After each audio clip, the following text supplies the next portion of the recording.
ഇന്നൊരു പ്രസ്താവന കാണാനിടയായി. ആരുടേതാണ് പ്രസ്താവന? വെള്ളാപ്പള്ളി നടേശൻ. ഒരു വിഭാഗത്തിൻ്റെ, ഒരു സമുദായത്തിൻ്റെ നേതാവാണെന്ന് സ്വയം അവകാശപ്പെടുന്ന വെള്ളാപ്പള്ളി നടേശനതാണ് പ്രസ്താവന. എന്താണ് പ്രസ്താവന? കാന്തപുരം ഉസ്താദിനെയും ഉസ്താദിൻ്റെ സംഘടനയെയും പിണറായി സർക്കാർ കൂടുതൽ സഹായിച്ചു, സ്ഥലങ്ങളൊക്കെ നൽകി, ഏക്കർ കണക്കിന് സ്ഥലങ്ങൾ നൽകി എന്നൊക്കെയാണ് അദ്ദേഹം പറഞ്ഞതിൻ്റെ ആകെ തുക. വാസ്തവത്തിൽ നമുക്ക് മനസ്സിലാകുന്നത് അദ്ദേഹത്തിന് എന്തോ പ്രശ്നമുണ്ട് എന്നാണ്. മതധ്രുവീകരണത്തിന് വേണ്ടി നിരന്തരമായ ശ്രമമാണ് അദ്ദേഹം നടത്തിക്കൊണ്ടിരിക്കുന്നത്. നേരത്തെ കുറച്ചു മുമ്പ് അദ്ദേഹം മറ്റൊരു പ്രസ്താവന നടത്തി. നമ്മളെല്ലാവരും വായിച്ചവരാണ്. എന്താണ് ആ പ്രസ്താവന? അതൊരു മതധ്രുവീകരണത്തിൻ്റെ വിഷയമായിരുന്നു.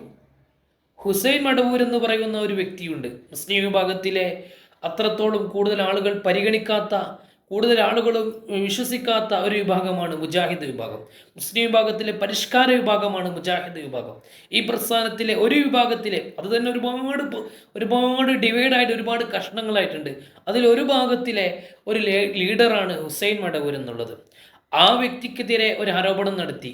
ആ വ്യക്തിയുടെ ഒരു പ്രശ്നം അങ്ങോട്ടും ഇങ്ങോട്ടും ചർച്ച ചെയ്ത്, യഥാർത്ഥത്തിൽ ആ വ്യക്തി മുസ്ലിമീങ്ങളിൽ പരിഗണിക്കുന്ന ഒരു വ്യക്തിയൊന്നല്ല. അതുപോലെ തന്നെയാണ് നടേശൻ, വെള്ളാപ്പള്ളിക്കാരൻ നടേശൻ്റെതും. അദ്ദേഹം ഹിന്ദു വിശ്വാസത്തിൽ ഏറ്റവും പ്രധാനപ്പെട്ട ലീഡറൊന്നല്ല. അദ്ദേഹത്തിന് വിശ്വസിക്കാത്ത ഒരുപാട് ലീഡേഴ്സ്, ഒരുപാട് പ്രവർത്തകന്മാർ, ഒരുപാട് ഹൈന്ദവ വിശ്വാസികൾ നമ്മുടെ കേരളത്തിലുണ്ട്. അദ്ദേഹം ഒരു ഹിന്ദു വിശ്വാസത്തിൽ അംഗീകൃത ഒരു നേതാവല്ലാത്തതുപോലെ ഹുസൈൻ മടവൂർ നേതാവല്ല. അതിനാൽ ആ പ്രസ്താവനകൾ തള്ളിക്കളഞ്ഞു. നിരന്തരമായി മതധ്രുവീകരണത്തിനുള്ള പ്രസ്താവനകൾ നടത്തുവാൻ ഈ വെള്ളാപ്പള്ളി നടേശന് ആരാണ് അധികാരം നൽകിയത്? എന്താണ് അദ്ദേഹത്തിൻ്റെ ലക്ഷ്യം? ഇത്തരത്തിലുള്ള തോന്നിവാസങ്ങളുടെ പ്രസ്താവനകൾ നടത്തുകയാണെങ്കിൽ അദ്ദേഹം വളരെ മോശമായി നമ്മുടെ നാട് മാറിപ്പോകും. സ്നേഹവും സമാധാനത്തിലും കഴിഞ്ഞിരുന്ന നമ്മുടെ നാട്ടിലെ സൗഹാർദ്ദം തകർക്കാൻ വേണ്ടി ഇത്തരത്തിലുള്ള ആളുകൾ ഇറങ്ങിപ്പുറപ്പെടുന്നത് അങ്ങേയറ്റത്തെ ലജ്ജാവഹമാണെന്ന് പറയാതിരിക്കാൻ നിർവാഹമില്ല. പ്രിയപ്പെട്ട ജനാധിപത്യ വിശ്വാസികളെ, നമുക്കറിയാം നമ്മുടെ രാജ്യത്തെ സൗഹാർദ്ദവും മാനവികതയും എത്ര ഊട്ടിയുറപ്പുള്ളതാണ്. എല്ലാ നിലക്കും നമ്മുടെ മാനവികത, മനുഷ്യത്വ പരിഗണന ഇവിടെ എല്ലാ മേഖലയിലുണ്ട്. ഇവിടെ ഹിന്ദു വിശ്വാസികൾ, മുസ്ലിം വിശ്വാസികൾ, ക്രിസ്ത്യൻ വിശ്വാസികൾ, മറ്റേത് വിശ്വാസികളും ഇവിടെ എല്ലാവരും മതേതര വിശ്വാസികളാണ്. ഇവരൊക്കെ ഇന്ത്യ രാജ്യത്ത് എല്ലാവരും കൂടെ ഒന്നിച്ച് ജീവിക്കുന്ന രാജ്യത്ത് നാനാത്വത്തിൽ ഏകത്വം എന്നതുപോലെ എല്ലാവരും സഹകരിക്കുന്നവരാണ്. നമ്മുടെ സൗഹാർദ്ദം തകർക്കാൻ വേണ്ടി കാന്തപുരം ഉസ്താദിനെ പിണറായി വിജയൻ സ്ഥലം നൽകിയിട്ടുണ്ട്, ഏക്കർ കണക്കിന് സ്ഥലം നൽകിയിട്ടുണ്ട് എന്ന വിടുവായിത്വം താങ്കൾ വെള്ളാപ്പള്ളി നടേശൻ നിർത്തേണ്ടതുണ്ട്. ഭരണകൂടം ചെയ്യേണ്ട പല കാര്യങ്ങളുണ്ട്. അത് പലപ്പോഴൊക്കെ നമുക്ക് ചെയ്തു തന്നിട്ടുണ്ട് പിണറായി സർക്കാർ. അതുപോലെ തന്നെ മറ്റു ഭരണകൂടങ്ങളും നമുക്ക് ചെയ്തു തന്നിട്ടുണ്ട്. നമുക്ക് മാത്രമല്ല, നമ്മുടെ എതിർ വിഭാഗം ആളുകൾക്കും ഈ ഭരണകൂടം പലതും ചെയ്തു കൊടുത്തിട്ടുണ്ട്.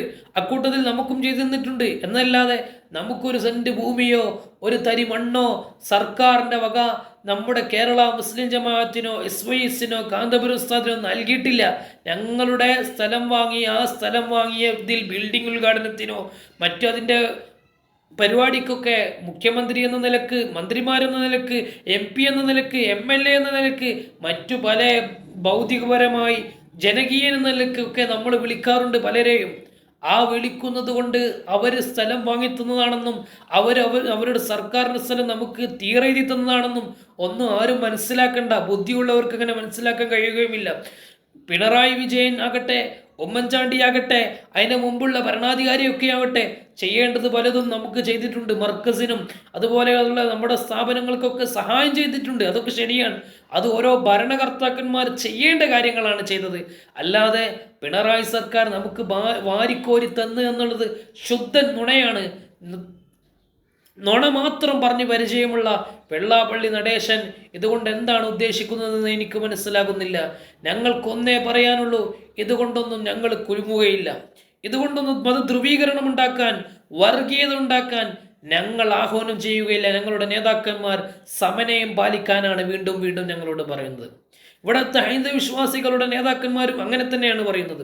ഇവിടുത്തെ ക്രൈസ്തവ വിശ്വാസികളുടെ നേതാക്കന്മാരും അങ്ങനെ തന്നെയാണ് പറയുന്നത്. ഇവിടുത്തെ മറ്റു മതവിശ്വാസികളും മതമില്ലാത്ത വിശ്വാസികളുടെയും അല്ലെങ്കിൽ ഒന്നിനും വിശ്വസിക്കാത്ത ആളുകളുടെ എല്ലാ നേതാക്കന്മാരും പറയുന്നത് ഇവിടെ സ്നേഹവും ഐക്യവും സമാധാനവും നിലനിർത്താൻ വേണ്ടി തന്നെയാണ്. അതിനെ ഭംഗം വരുത്താൻ വേണ്ടി ഇത്തരത്തിലുള്ള പ്രചരണങ്ങൾ നടത്തുമ്പോൾ വളരെയധികം ദുർബലപ്പെട്ടു പോകുന്നത് നമ്മുടെ മനസ്സുകളാണ്. സൗഹാർദ്ദം നിറഞ്ഞ മനസ്സ് നശിച്ചു പോകാൻ പാടില്ല. സ്നേഹമുള്ള മനസ്സ് ഇല്ലാതെയാകാൻ പാടില്ല.